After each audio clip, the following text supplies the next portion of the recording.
28ရက်3လ2020ဟုတ်ပါဗျာနော်တော့ကမိုင်းတော့ဗန်ဒီ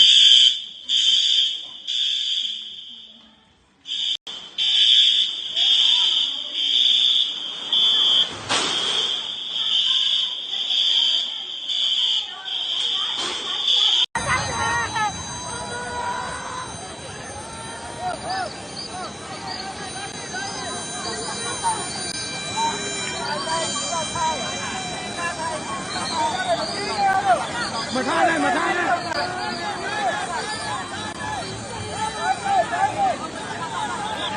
ဘာဝင်နေမနိုင်ဟာတ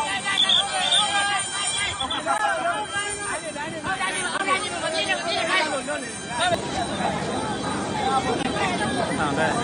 တော့ကြည့်သေးတယ်မပြင်းနဲ့တော့တပြင်းတော့အဖေပဲနဲ့ဒီနေတက်လားဘာမှပြဖို့ဒီမှာအလွတ်ကြီး